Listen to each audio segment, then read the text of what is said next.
Well, I am joined by Erin McKenny, the director of the Robert Frost Stonehouse Museum in Shaftsbury, Vermont. Erin, thanks for speaking with me. Thank you so much for having me. I'm happy to be here today.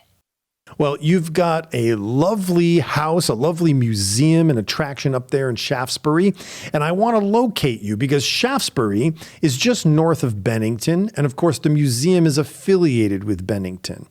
So tell me about that, and tell me, who was Robert Frost? Bennington College took over management of the house in 2017. The house was open to the public for the first time in 2002 by a group called the Friends of Robert Frost.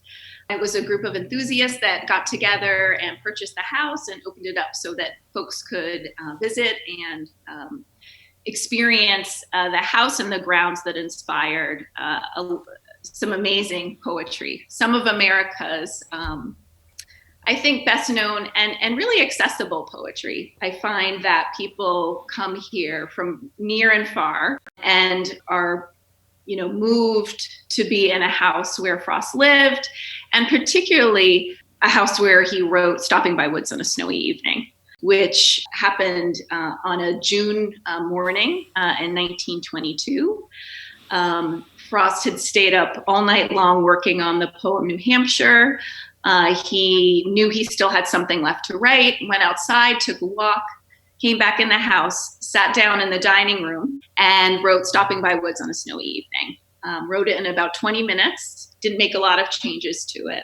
And so I think that in itself, folks are just blown away when they find out that he wrote that poem here at the house. That's amazing. And there's a lot to unpack there. Certainly he was one of America's most accessible poets and most well known, certainly. Tell me a little bit about what people will find in the museum, in the house, but tell me about the grounds too. When Frost bought the property, it was 90 acres. Now we have 7 acres open to the public. There are 2 barns, a beautiful stone house. The stone house that I'm in right now, where Frost lived, was built in 1769, and it's got gorgeous big stone slabs of granite, local granite. And you'll see also, as you drive up the driveway, a small orchard.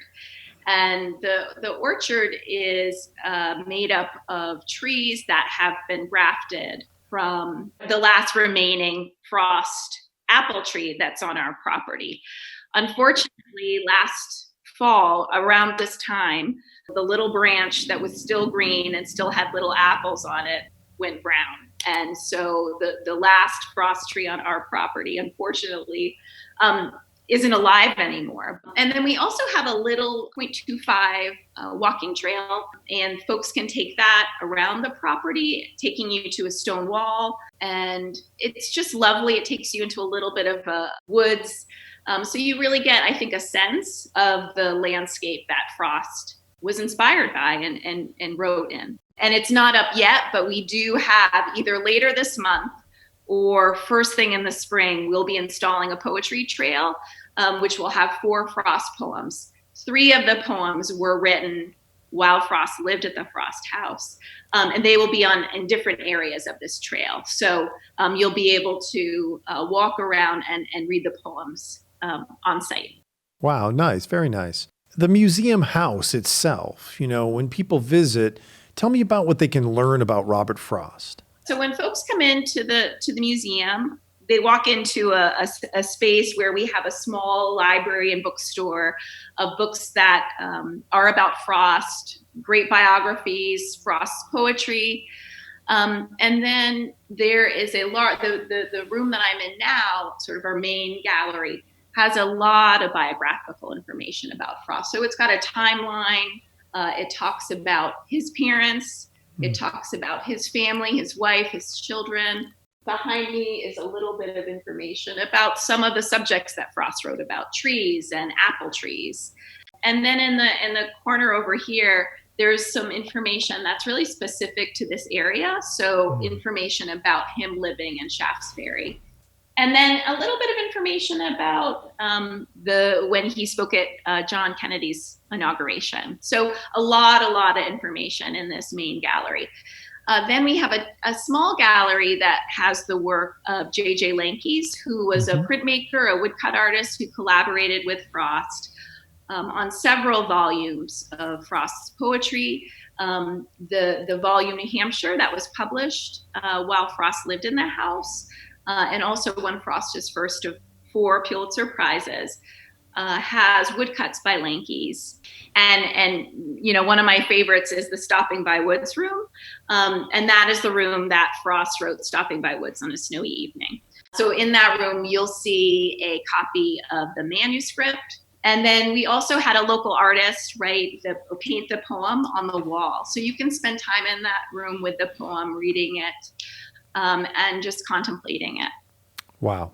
Tell me about your background. How'd you end up here as the director? I know you went to UNH over there in New Hampshire, neighboring New Hampshire. I did. I'm originally from northern Vermont, actually. I'm from the Northeast Kingdom in Vermont. And I went to undergraduate at University of New Hampshire. And then I moved to Boston for a few years. I worked at the Children's Museum in Boston. So I was doing school programs there. And then decided to go to graduate school in art. Art continued to be a passion of mine. And so went and got my MFA in printmaking drawing at Washington University in St. Louis, and was there for about 3 years and really wanted to get back to New England. And so got a job at Bennington College in 2002, which is actually the year this museum opened. And did other things at the college for years. I worked with the college's art collection. I've worked in planning, and then took on this job at the end of last summer. And it's it feels like it's a wonderful fit for me. In addition to all of these things, is really a valuable community resource. And I'm very much involved in my community. That's really important to me. And so things like having concerts and workshops and events here that are open to local folks and members of our community is something that I'm really happy to be a part of. So, Erin McKenny, the director of the Robert Frost Stonehouse Museum up in Shaftsbury, Vermont.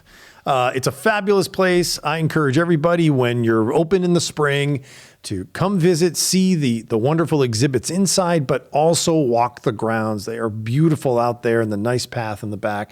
Erin, thank you so much for speaking with me. Thank you so much. So happy to be here today.